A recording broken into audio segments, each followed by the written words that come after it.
Stand clear. 100% Wild Podcast. So for all you listeners, Hello, and welcome to definitely not your favorite outdoor podcast.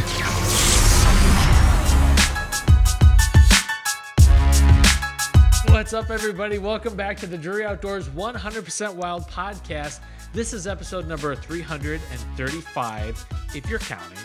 We're powered by DeerCast. I am Tim Chelsvik. I'm Matt Drury, and we have a special in-studio guest today. We got Paul Hollis from PH Outdoors, and we've known Paul for years. We have known Paul for years. Been a great ally of ours, and frankly, the equipment that you have is a key part of all the deer killing that Mark and Terry do. I mean, it's one of the most vital portions of our season.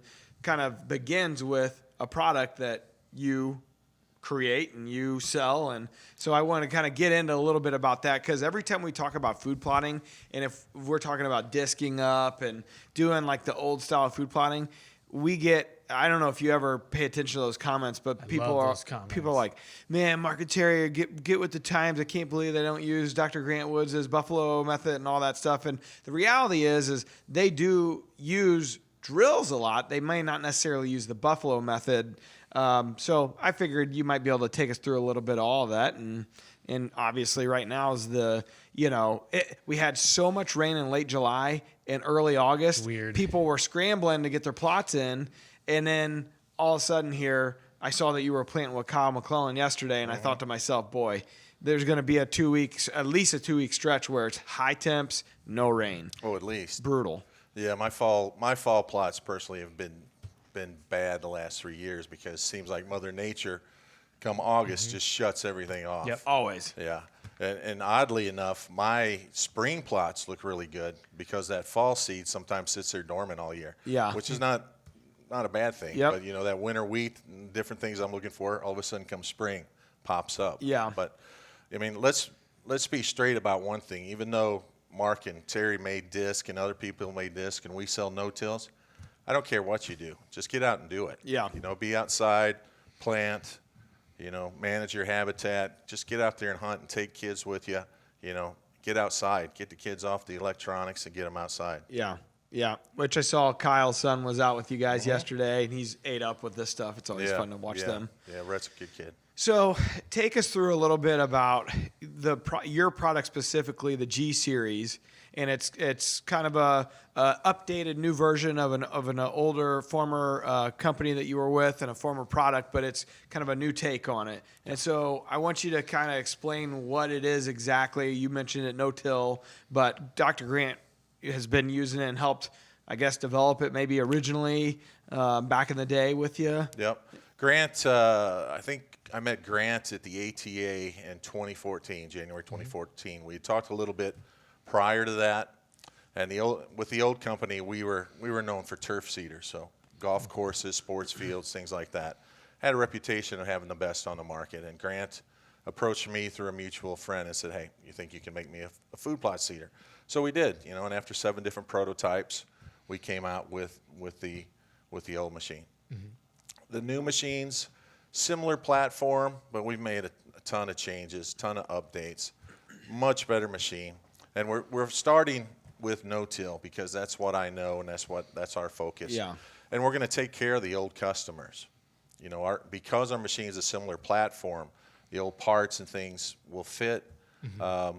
May have to be some fabrication or kits to make packing wheels or different things fit, but because the old company, the old product will no longer be on the market. Then, yeah, the old product, the old company's through. And the old company is a great company. I worked for them for 25 plus years, but they decided to get out. Yep. And, after some careful thought and prodding and stuff, I decided to get back in it on my own and carry on. Yep. And so we knew that machine, and we decided to take that as our starting point, and then look at what we thought were weaknesses or things that needed to be changes, and we came out with a new G series. That's pretty exciting. I'm sure nerve-wracking, all on the same time. Going. It's a big jump. But the good part is you do have there. It's that consumer that it's a growing consumer in our industry, I would say, not only just from a food plotting perspective, but that no-till side of things, right? Yeah, and it's not just food plots. It's farming in general. Yeah. It grows. I think it's grown by 19% since 2000 worldwide. Farming? No tilling. Oh, okay. It's a huge growth area in why farming. is that? It's better for soil conservation. Sure. You know, whenever you till, you know, you're depleting those. You're depleting the nutrients that are in your soil, and you're killing any living organism that's in that soil. Sure. And no-till, you're keeping that soil there, and you're building on that base.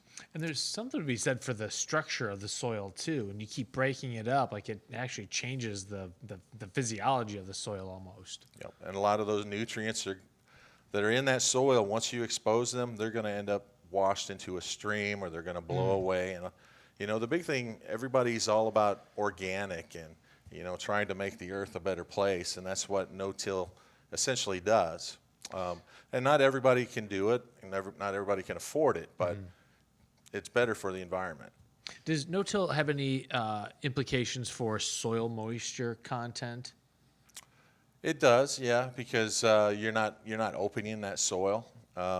You know, and if you follow Dr. Grant's release system, I think is what he calls it now. If you follow that, you're laying crops down. You're making a mat, and that holds the moisture in. Sure. No-till in general will hold the moisture. It'll also hold that soil in place, so it's not washing away. I forget how many acres of topsoil end up in the ocean per year, but it's an alarming effect. It's crazy. So with Dr. Grant's, you have a crimper, right? Mm-hmm. That's so not only do you have the no-till, the G series, but you have a crimper. Those are the kind of the two major products that you have out right now, or you launched with, right? That's right. That's what we launched with. And the crimper, for people who don't know, a crimper basically, you're planting cover crops, and that crimper will roll and terminate that cover crop. It basically pinches the circulatory system so the plant will die without spraying. So it lays down, creates a mat for the new seed to grow through, prevents weeds from growing. So you're really, essentially, you plant, crimp, plant, crimp, plant, crimp. So you're not out there spraying, you're not out there doing all these, and as that plant breaks down, it's also like slow release fertilizer. So you're decreasing the amount of inputs of herbicide, fertilizer.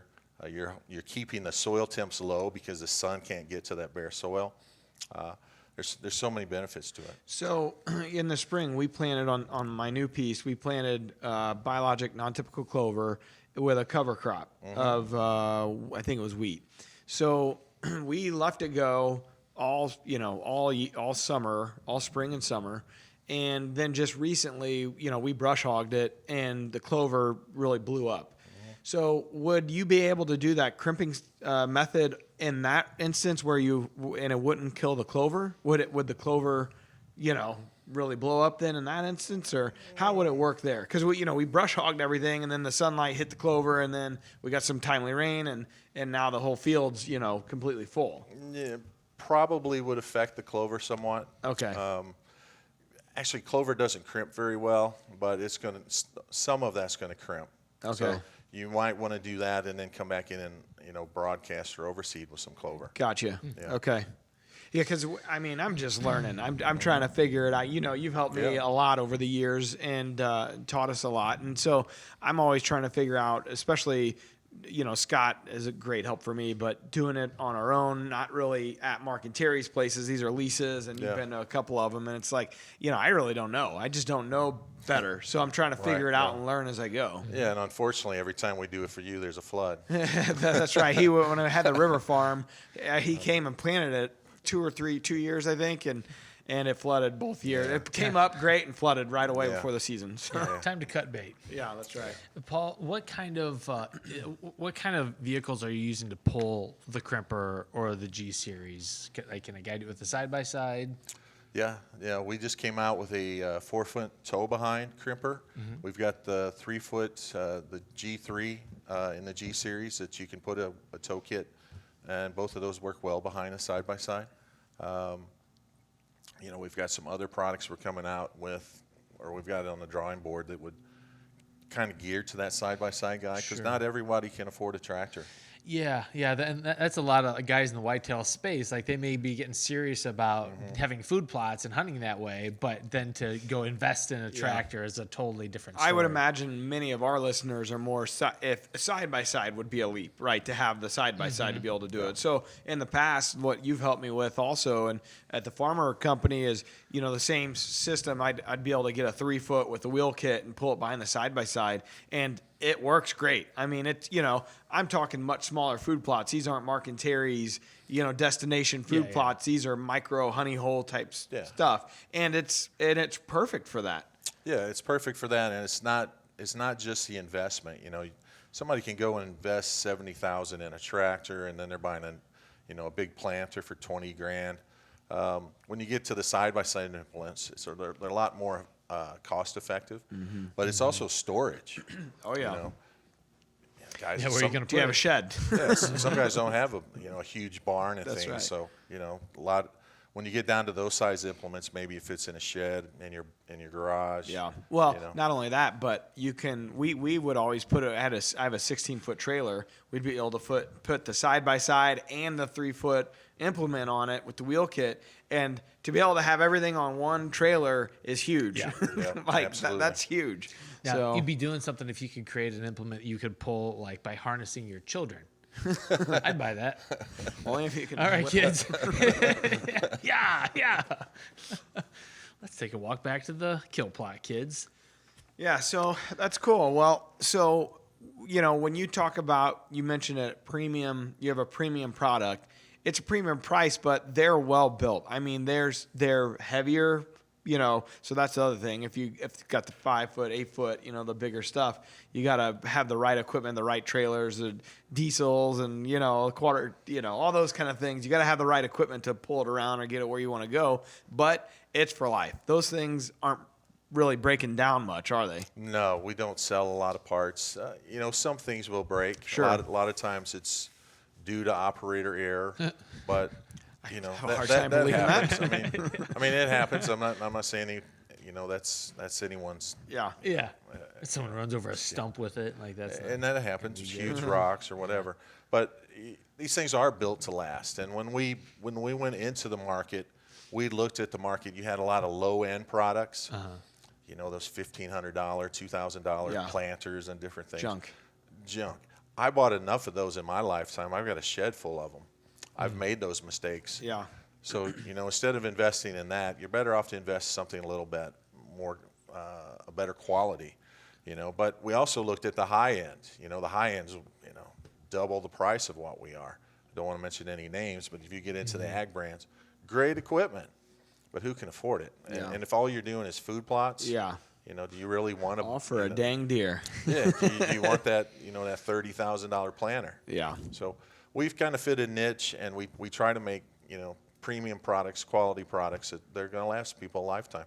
And we've got other ones in the drawings because, with the old company, I was kind of handcuffed. We couldn't develop new things because they just weren't simply interested. Yeah. So we've got other things coming, and food plots is our main focus. That's exciting. And the cool part about if you're not familiar, you're watching or listening, you're not familiar with it, is the amount of different things that you can plant with these planters, and that's part of you can adjust and recalibrate it, right? And maybe take us through that a little bit. Yeah, our calibration is simple, and we've really improved that to where in 5 minutes you can change from one seed to another. We've got a seed chart. Really, you're just changing some knobs. If you want to calibrate a new seed, we've got a seed tray. You turn it over. You don't have to lay on the ground and collect your seeds, but it's a really simple process. And the machine is so accurate, you can plant anything from clover, mustards, really tiny seeds to sunflowers, corn, anything big. But the only thing we have trouble with is native seeds, the blue stems and things.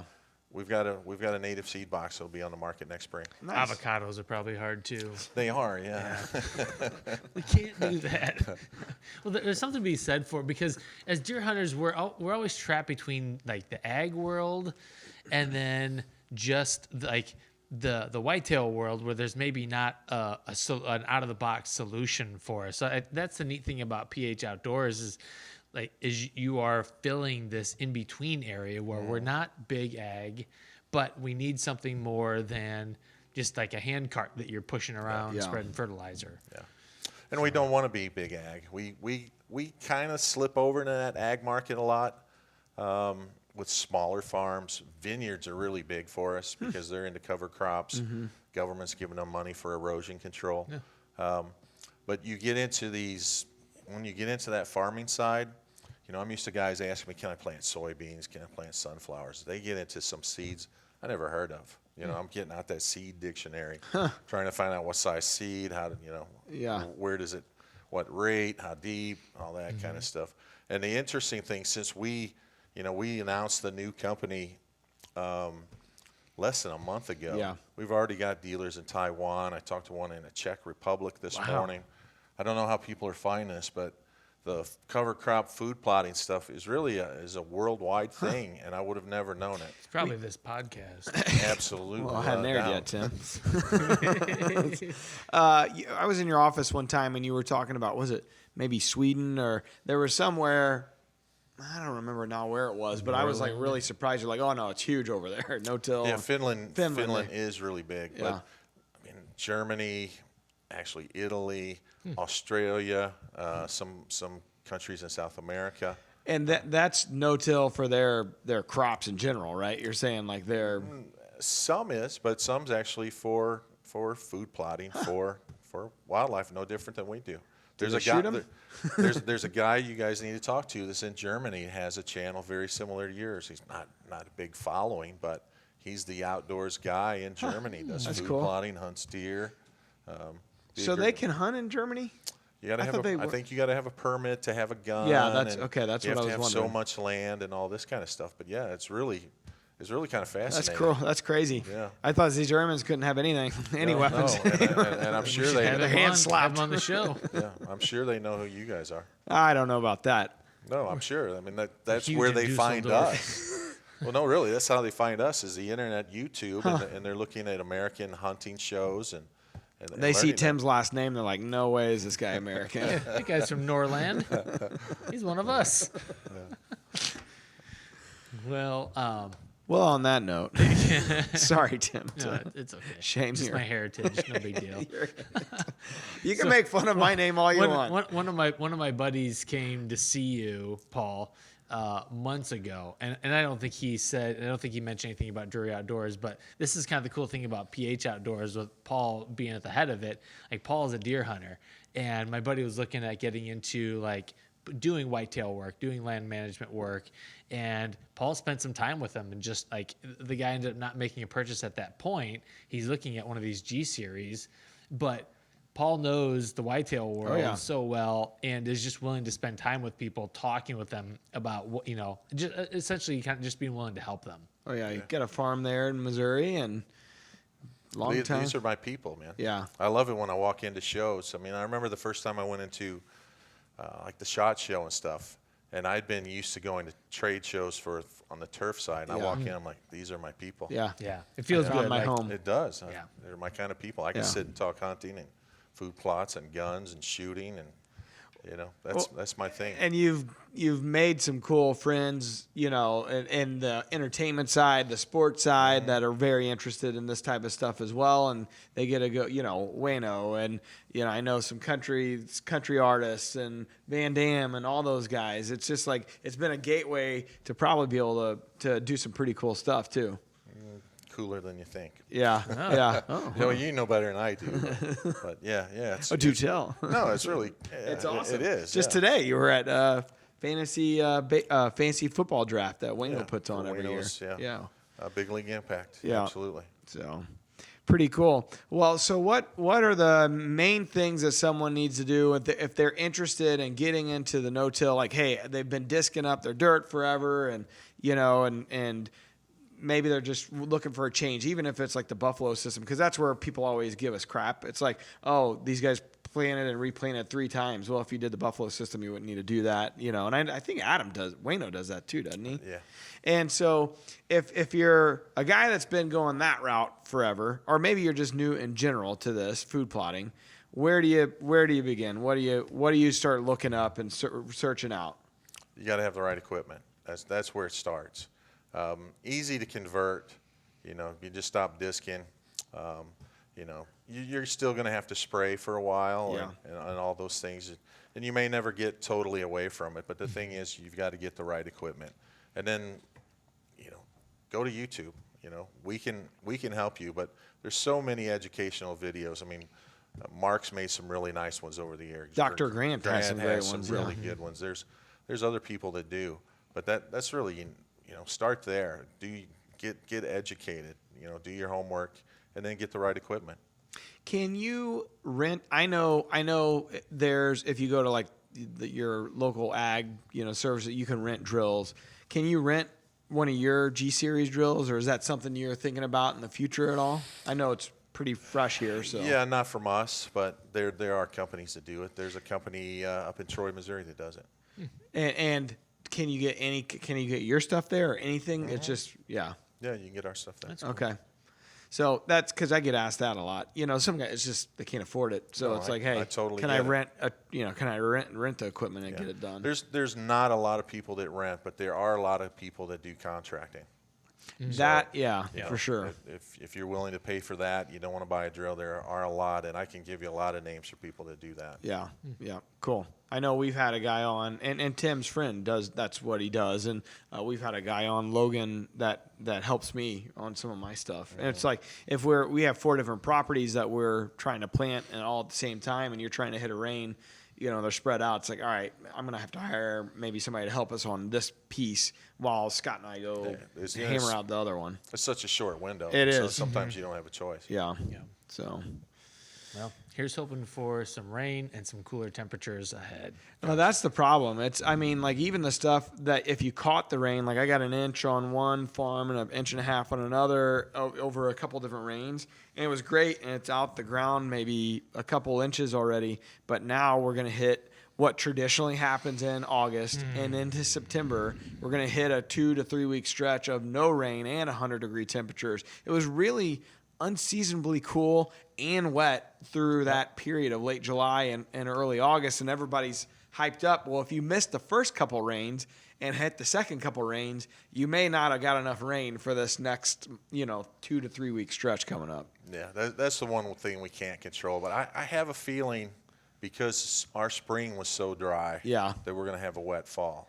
That's So- what Terry's been saying a lot, because he follows that yearly Averages. yearly averages, and the 10-year average is what he always looks at. And he'll go into DeerCast and check the rain station, and he'll see where he's at on his average. And if he's like, if you got to catch up, it's an average. When you look at the 10-year average, it's an average for a reason. So you're going to catch up sooner or later. So we were super dry in the spring, and then we got dumped on there in late July, early August. So we're still a couple inches low for the most part on that 10-year average. Yeah, and it will even out. That's just the way it works. And Problem is, if it comes in October or November, it it's comes too late. an inch or 2 inches at a time, and it's Yeah, that's the other deluge. thing, yeah. or December. Yeah, that'd be the worst thing. Yeah, Yeah, that could be bad. so Yeesh. We'll have to wait and see. That's all Yeah, we can nothing do. do you have Got it. yours in the ground? This Or weekend. I was too busy planting I was everybody gonna else's stuff. gonna do it yesterday, and then Kyle. something happened. Kyle. Yeah, I blame Kyle. But no, yeah, this weekend I hope. But it's supposed to be 100 degrees Sunday, so who knows? So do you use like a Delta Ag seed code or something like that? I do, yeah. Yeah, And that I helps. didn't until you told me that Terry was using it. Yeah. So I tried it, and it does help. It'll buy you some time for Yeah, sure. absolutely. So I messaged Kyle. He hadn't replied yet to see if that's what he used yesterday. I assumed he did, but I don't know. because it just these 2 weeks, man, are gonna be rough. Yeah. So, All right. well, anything else? Well, we got the question of the day from our buddy Jeff. Anything else that's important? No, not at all. All right. I'm messing with Jeff. Oh no. Okay. No, you're messing with Jeff. Oh, okay. There's a Jeff beef has messed here. with me. All right. There's a beef here. You can get into it. Okay. So the question of the day is probably brought to you by PH Outdoors. Look at us. Whether you're planting food plots, doing habitat management, or even regenerative farming, the G series of no-till drills has you covered. Pick any G series between 3 and 10 feet wide. And if you have a personal question about the G series, contact Paul Hollis. Please do. Yeah, I'll make sure that we link up PH Outdoors in the show notes. So if you want to get in touch Is there a with certain Paul, email address, support email address, or just you It's directly? a real easy one. ph@phoutdoors.com. Boom. Got it. Wow. I'm not. I can I'm remember not that. a guy. I'm the guy. Hey, so. all guys. Settle a bet, Paul. Does PH Outdoors come from Paul Hollis? I think so. Yeah. I told you. I'm fairly confident. Listen, I've heard. that I've wasn't a heard bet. other things though. Yeah. All right. Well, speaking of people talking trash, go Okay, ahead, Tim. so Get Jeff, into this Jeff question. maybe on DeerCast, he asked, why doesn't Tim hunt with the Druries? Well, listen, I He barely thinks it's a hunt good with the idea. juries. You could come hunt with me. Mark and Terry wouldn't care at all. Do I If have you came to? and hunted with me. You may not kill. We'll kill the same amount of stuff you're killing right now. Yes. So, Time. so Mark and Terry have both offered me to bring Sophie up to come hunt. So they have put the invite out there.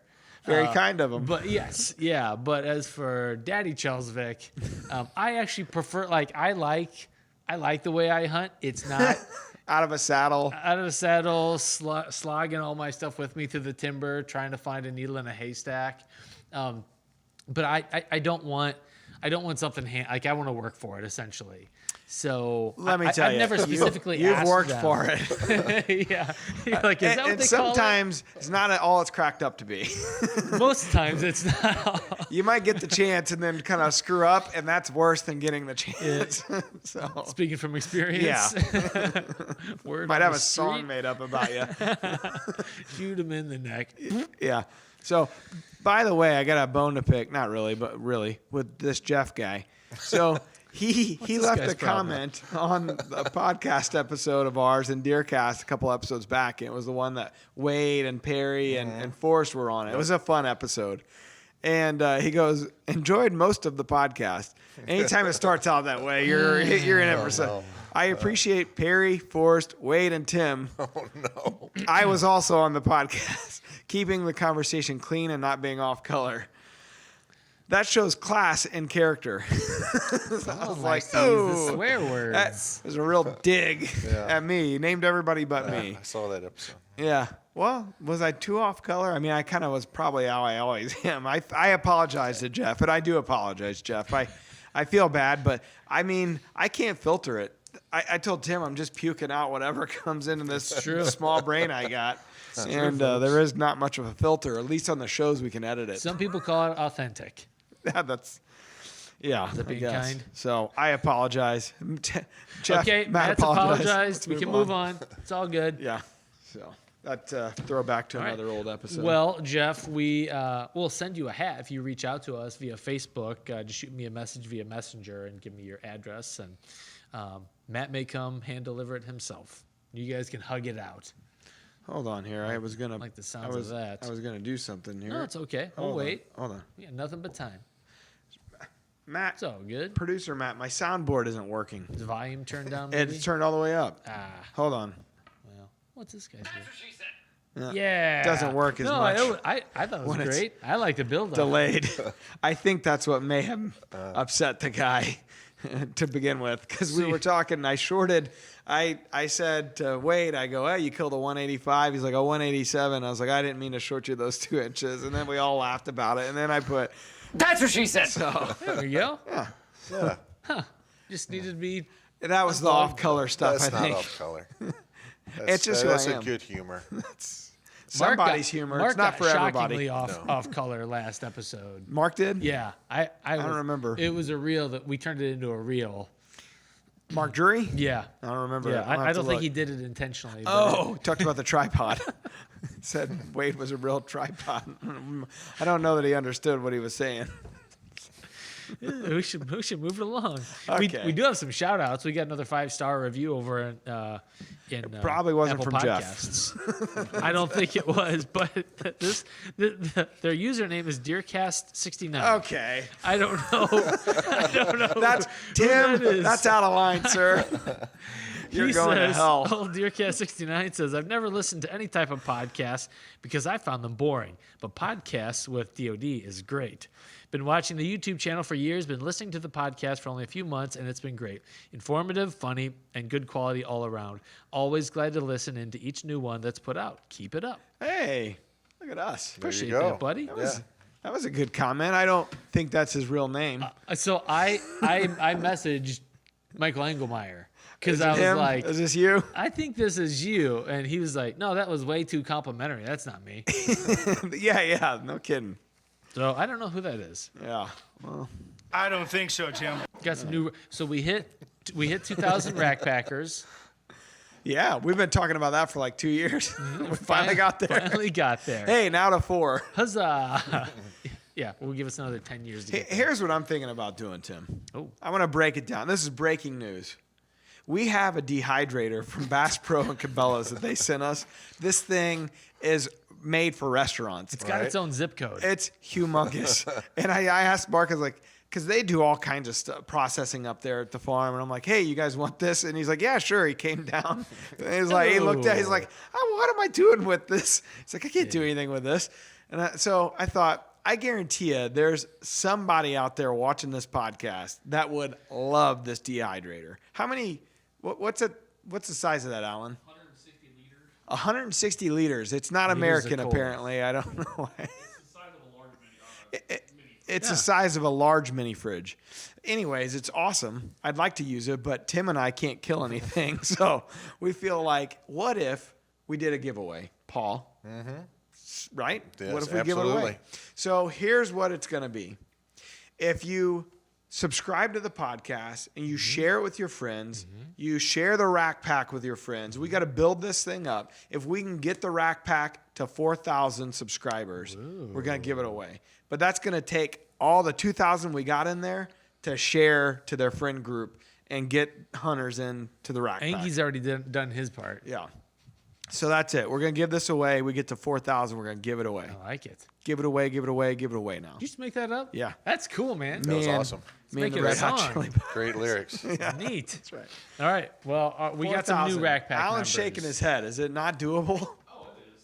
No, that's his You're native. saying it's I'm trying to do the math on the 2 years, 2002. no. yeah.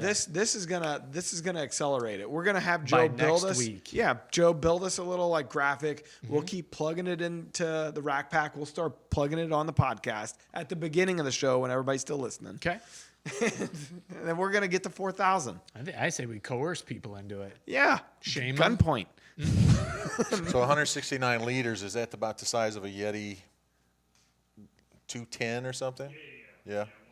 It's That's huge. pretty You big. could take it. You could flip this side on its side, put cold water in it and ice, and do one of them cool ice baths that all these kids are doing on YouTube and social medias. We could take one of those baboons that Tim Wells kills, skin it, and put the whole Here, thing in That's there. out of line, sir. Sorry. I'll take it back. We'll cut it out of the final edit. We don't edit the show. That's Let's- why Jeff's got such a problem with it. All right, let's welcome our new Rack Pack members, shall we? All right, so I don't know if I know you're on Facebook. If you're in the Rack Pack or not. If you're not, you're missing out. So I it's don't know if I am or not, but if I can win that dehydrator, Yeah. I'm in, baby. all right. Just share it with your friend group. Called you Yep, I baby. will. All right, so we got that kind of rapport. That's right. We're cool kids. All right, so There's a what name this for is, that. we got it's a private Facebook group. All right. Very and it's for private. people that may or may not listen to this podcast. So like none of our team members are in there for some reason. Every time we have a guest on, we're Our like, in the Rack Pack, spouses. they're like, no, never heard of it. So anyhow, this is a private group, but it's really fun. I mean, people are posting, they're making fun of people like Wade a lot. Tim saddle hunting jokes are in there yeah. a lot. But also it's cool because people are asking questions about planning. People are asking questions about trail cameras, sharing their pictures. It's a cool community. So anyways, every week Tim gives me a bunch of new members, the names, and every week he puts a fake name in there and I got to decipher who This it is an easy one, I think. I see it here, I think.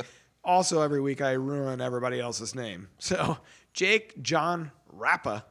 That seems fake. That's cool. That is. I like that. That could be fake. Jeremy Gunn, 2 N's. Carl Johnson, very vanilla. Yeah, right.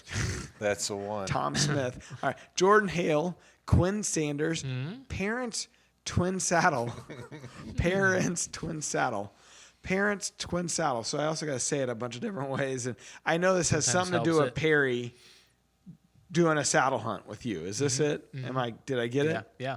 All right. Nice job. Perry Batten, who we call Perry Button, or Parents Button the He third. loves his saddle jokes. Yeah, he loves making fun of Tim. All right, we got Tyler Ansel, Travis Allen, John Brees, Kenneth McVeigh, not related to the other McVeigh that we all know about, Derek Lauren. Old And Timmy? that's the list. Huh? Old Timmy? Yeah, Timmy was a bad farmer. Bad boy. Yeah, he was. All right, so that's the list. Thanks for joining the Rack Pack. And I'm sure next week we'll be reading your name, Paul. I sure hope so. Heck Well, yeah. it's Put in your me control. in that winner circle. Okay. All right. Well, only if you share. Okay, here it is. We'll dial it in. You have to share it with at least 3 or 4 other people. How's that sound? Sounds good. So, like, you got to invite people. Absolutely. Okay.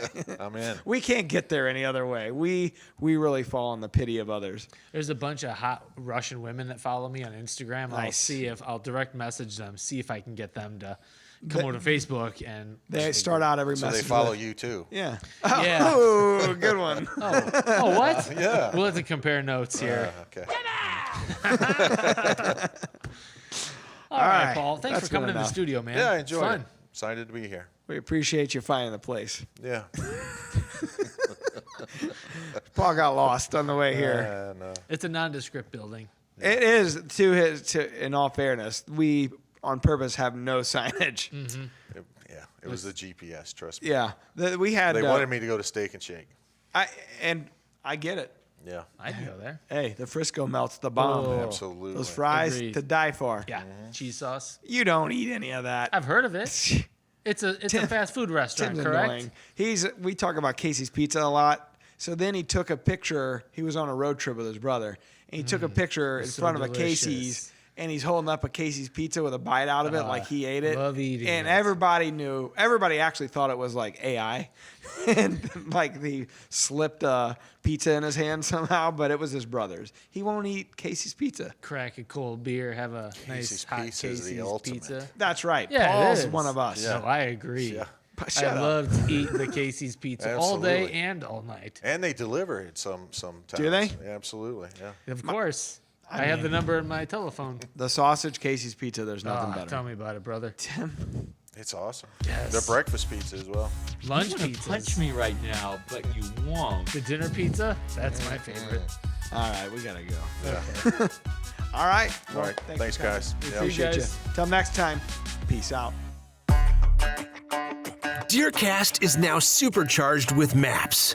Get ahead of your game with killer new features like live Doppler radar, wind check out to 5 days, virtual rain gauges, GPS path tracking, and more.